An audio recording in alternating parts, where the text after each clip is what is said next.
Paper 63. The first human family Urantia was registered as an inhabited world when the first two human beings, the twins, were 11 years old, and before they had become the parents of the firstborn of the second generation of actual human beings.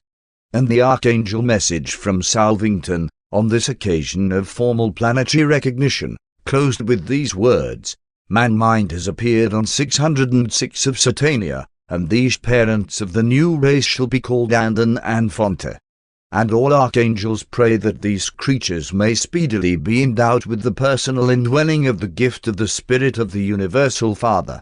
Andon is the Nebadan name which signifies the first father-like creature to exhibit human perfection hunger. Fonta signifies the first son-like creature to exhibit human perfection hunger. Andon and Fonta never knew these names until they were bestowed upon them at the time of fusion with their thought adjusters. Throughout their mortal sojourn on Urantia they called each other Santead and Santead, Santead meaning loved by mother, Santead signifying loved by father. They gave themselves these names, and the meanings are significant of their mutual regard and affection. 1. Andon and Fonta. In many respects, Andon and Fonta were the most remarkable pair of human beings that have ever lived on the face of the earth. This wonderful pair, the actual parents of all mankind, were in every way superior to many of their immediate descendants, and they were radically different from all of their ancestors, both immediate and remote. The parents of this first human couple were apparently little different from the average of their tribe, though they were among its more intelligent members, that group which first learned to throw stones and to use clubs in fighting. They also made use of sharp spicules of stone, flint, and bone. While still living with his parents, Andon had fastened a sharp piece of flint on the end of a club, using animal tendons for this purpose, and on no less than a dozen occasions he made good use of such a weapon in saving both his own life and that of his equally adventurous and inquisitive sister, who unfailingly accompanied him on all of his tours of exploration. The decision of Andon and Fonta to flee from the primates tribes implies a quality of mind far above the baser intelligence which characterized so many of their later descendants who stooped to mate with their retarded cousins of the simian tribes. But their vague feeling of being something more than mere animals was due to the possession of personality and was augmented by the indwelling presence of the thought adjusters. 2. The flight of the twins. After Andon and Fonta had decided to flee northward, they succumbed to their fears for a time, especially the fear of displeasing their father and immediate family. They envisaged being set upon by hostile relatives, and thus recognized the possibility of meeting death at the hands of their already jealous tribesmen. As youngsters, the twins had spent most of their time in each other's company, and for this reason had never been overly popular with their animal cousins of the primates tribe. Nor had they improved their standing in the tribe by building a separate, and a very superior, tree home. And it was in this new home among the treetops, one night after they had been awakened by a violent storm, and as they held each other in fearful and fond embrace, that they finally and fully made up their minds to flee from the tribal habitat and the home treetops. They had already prepared a crude treetop retreat some half-day's journey to the north. This was their secret and safe hiding place for the first day away from the home forests. Notwithstanding that the twins shared the primates' deathly fear of being on the ground at night time, they sallied forth shortly before nightfall on their northern trek. While it required unusual courage for them to undertake this night journey, even with a full moon, they correctly concluded that they were less likely to be missed and pursued by their tribesmen and relatives. And they safely made their previously prepared rendezvous shortly after midnight. On their northward journey they discovered an exposed flint deposit and, finding many stones suitably shaped for various uses, gathered up a supply for the future.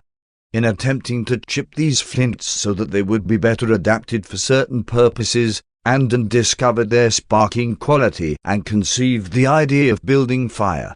But the notion did not take firm hold of him at the time, as the climate was still salubrious and there was little need of fire.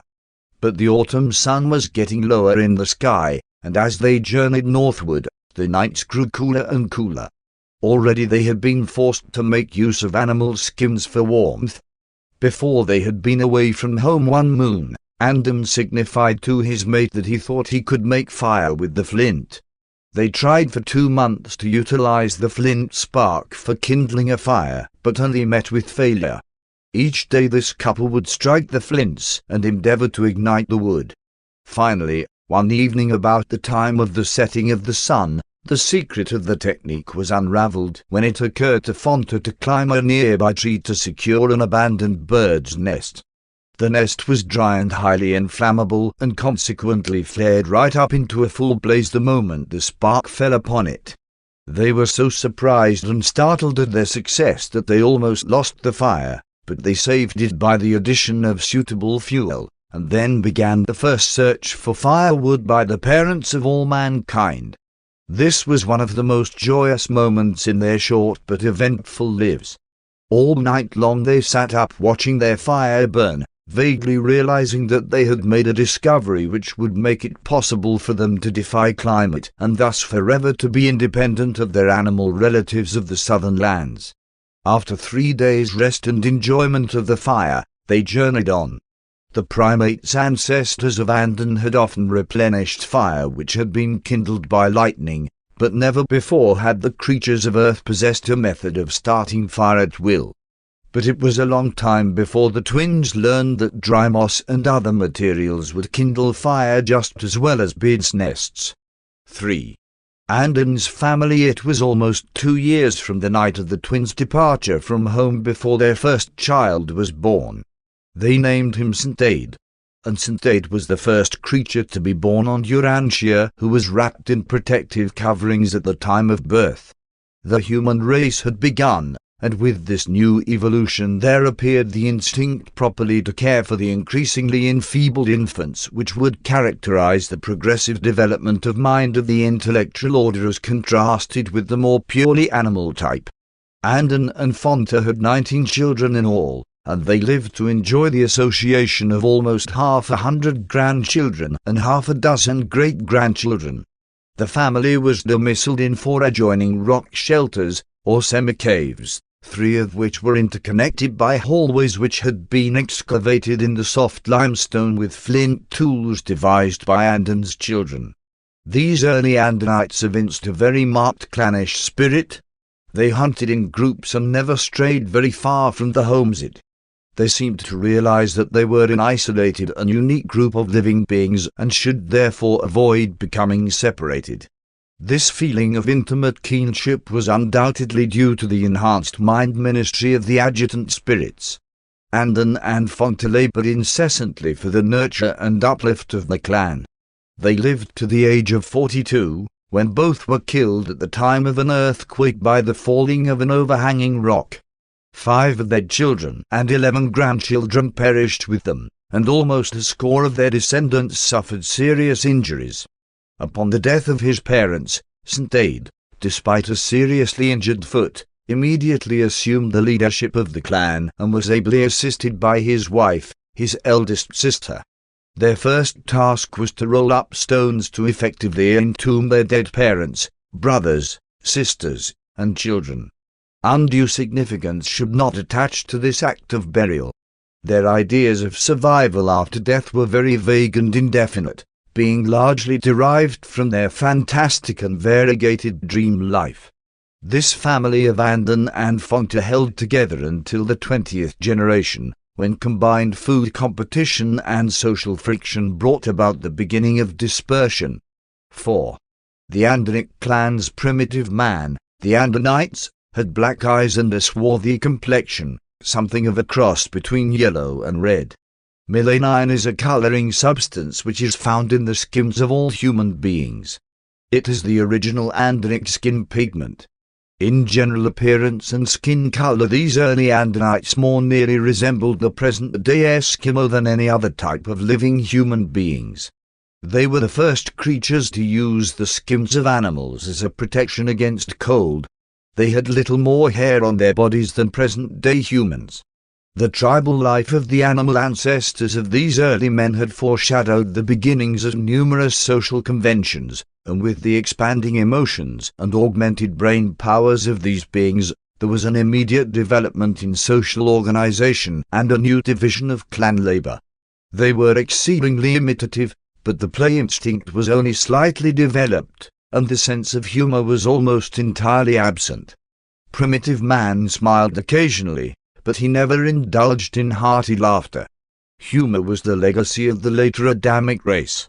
These early human beings were not so sensitive to pain nor so reactive to unpleasant situations as were many of the later evolving mortals. Childbirth was not a painful or distressing ordeal to Fonta and her immediate progeny. They were a wonderful tribe. The males would fight heroically for the safety of their mates and their offspring. The females were affectionately devoted to their children. But their patriotism was wholly limited to the immediate clan. They were very loyal to their families. They would die without question in defense of their children, but they were not able to grasp the idea of trying to make the world a better place for their grandchildren. Altruism was as yet unborn in the human heart, notwithstanding that all of the emotions essential to the birth of religion were already present in these Urantia aborigines. These early men possessed a touching affection for their comrades and certainly had a real, although crude, idea of friendship. It was a common sight in later times, during their constantly recurring battles with the inferior tribes, to see one of these primitive men valiantly fighting with one hand while he struggled on, trying to protect and save an injured fellow warrior. Many of the most noble and highly human traits of subsequent evolutionary development were touchingly foreshadowed in these primitive peoples. The original Andonic clan maintained an unbroken line of leadership until the 27th generation, when, no male offspring appearing among Santead's direct descendants, two rival would-be rulers of the clan fell to fighting for supremacy. Before the extensive dispersion of the Andonic clans, a well-developed language had evolved from their early efforts to intercommunicate. This language continued to grow, and almost daily additions were made to it because of the new inventions and adaptations to environment which were developed by these active, restless, and curious people. And this language became the word of Urantia, the tongue of the early human family, until the later appearance of the colored races. As time passed, the Andonic clans grew in number, and the contact of the expanding families developed friction and misunderstandings. Only two things came to occupy the minds of these peoples: hunting to obtain food and fighting to avenge themselves against some real or supposed injustice or insult at the hands of the neighboring tribes.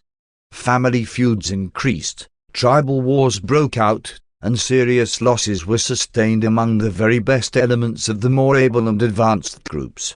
Some of these losses were irreparable. Some of the most valuable strains of ability and intelligence were forever lost to the world.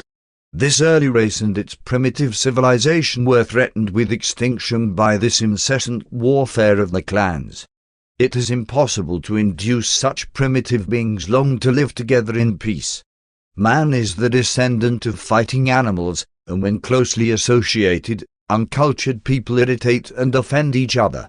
The life carriers know this tendency among evolutionary creatures and accordingly make provision for the eventual separation of developing human beings into at least 3, and more often 6, distinct and separate races. 5. Dispersion of the Andonites. The early Andon races did not penetrate very far into Asia, and they did not at first enter Africa. The geography of those times pointed them north, and farther north these people journeyed until they were hindered by the slowly advancing ice of the third glacier. Before this extensive ice sheet reached France and the British Isles, the descendants of Andon and Fonta had pushed on westward over Europe and had established more than 1,000 separate settlements along the great rivers leading to the then warm waters of the North Sea. These Andonic tribes were the early river dwellers of France. They lived along the river Somme for tens of thousands of years. The Somme is the one river unchanged by the glaciers, running down to the sea in those days much as it does today. and that explains why so much evidence of the Andonic descendants is found along the course of this river valley. These aborigines of Urantia were not tree dwellers, though in emergencies they still betook themselves to the treetops. They regularly dwelt under the shelter of overhanging cliffs along the rivers and in hillside grottos which afforded a good view of the approaches and sheltered them from the elements. They could thus enjoy the comfort of their fires without being too much inconvenienced by the smoke. They were not really cave dwellers either, though in subsequent times the later ice sheets came farther south and drove their descendants to the caves. They preferred to camp near the edge of a forest and beside a stream. They very early became remarkably clever in disguising their partially sheltered abodes and showed great skill in constructing stone sleeping chambers, dome-shaped stone huts, into which they crawled at night. The entrance to such a hut was closed by rolling a stone in front of it, a large stone which had been placed inside for this purpose before the roof stones were finally put in place. The Andonites were fearless and successful hunters and, with the exception of wild berries and certain fruits of the trees, lived exclusively on flesh. As Andon had invented the stone axe, so his descendants early discovered and made effective use of the throwing stick and the harpoon. At last a tool-creating mind was functioning in conjunction with an implement-using hand, and these early humans became highly skillful in the fashioning of flint tools. They travelled far and wide in search of flint, much as present-day humans journeyed to the ends of the earth in quest of gold, platinum, and diamonds. And in many other ways these Andon tribes manifested a degree of intelligence which their retrogressing descendants did not attain in 500,000 years, though they did again and again rediscover various methods of kindling fire. 6. Onago, the first truth teacher. As the Andonic dispersion extended, the cultural and spiritual status of the clans retrogressed for nearly 10,000 years until the days of Onago, who assumed the leadership of these tribes, brought peace among them, and for the first time, led all of them in the worship of that breath-giver to men and animals.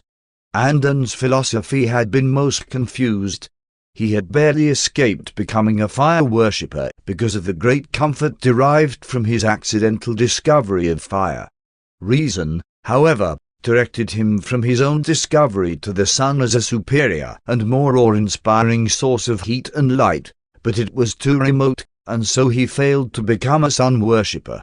The Andonites early developed a fear of the elements: thunder, lightning, rain, snow, hail, and ice. But hunger was the constantly recurring urge of these early days, and since they largely subsisted on animals, they eventually evolved a form of animal worship. To Andon, the larger food animals were symbols of creative might and sustaining power. From time to time it became the custom to designate various of these larger animals as objects of worship. During the vogue of a particular animal, crude outlines of it would be drawn on the walls of the caves, and later on, as continued progress was made in the arts, such an animal god was engraved on various ornaments. Very early the Andonic peoples formed the habit of refraining from eating the flesh of the animal of tribal veneration. Presently, in order more suitably to impress the minds of their youths, they evolved a ceremony of reverence which was carried out about the body of one of these venerated animals, and still later on, this primitive performance developed into the more elaborate sacrificial ceremonies of their descendants. And this is the origin of sacrifices as a part of worship. This idea was elaborated by Moses in the Hebrew ritual and was preserved, in principle, by the Apostle Paul as the doctrine of atonement for sin by the shedding of blood. That food was the all-important thing in the lives of these primitive human beings is shown by the prayer taught these simple folks by Onago, their great teacher. And this prayer was, "O breath of life, give us this day our daily food, deliver us from the curse of the ice, save us from our forest enemies, and with mercy receive us into the great beyond." Onago maintained headquarters on the northern shores of the ancient Mediterranean in the region of the present Caspian Sea at a settlement called Oborn, the tarrying place on the westward turning of the travel trail leading up northward from the Mesopotamian southland. From Oban he sent out teachers to the remote settlements to spread his new doctrines of one deity and his concept of the hereafter, which he called the Great Beyond. These emissaries of Onago were the world's first missionaries. They were also the first human beings to cook meat, the first regularly to use fire in the preparation of food. They cooked flesh on the ends of sticks and also on hot stones. Later on they roasted large pieces in the fire, but their descendants almost entirely reverted to the use of raw flesh. Onago was born 983,323 years ago from Anno Domini 1934, and he lived to be 69 years of age. The record of the achievements of this mastermind and spiritual leader of the pre-planetary prince days is a thrilling recital of the organization of these primitive peoples into a real society. He instituted an efficient tribal government, the like of which was not attained by succeeding generations in many millenniums. Never again, until the arrival of the planetary prince, was there such a high spiritual civilization on Earth. These simple people had a real, though primitive religion, but it was subsequently lost to their deteriorating descendants. Although both Andon and Fonta had received thought adjusters, as had many of their descendants, it was not until the days of Onago that the adjusters and guardian seraphim came in great numbers to Urantia. This was, indeed, the golden age of primitive man. 7. The survival of Andon and Fonta. Andon and Fonta, the splendid founders of the human race, received recognition at the time of the adjudication of Urantia upon the arrival of the planetary prince, and in due time they emerged from the regime of the mansion worlds with citizenship status on Jerusalem. Although they have never been permitted to return to Urantia, they are cognizant of the history of the race they founded.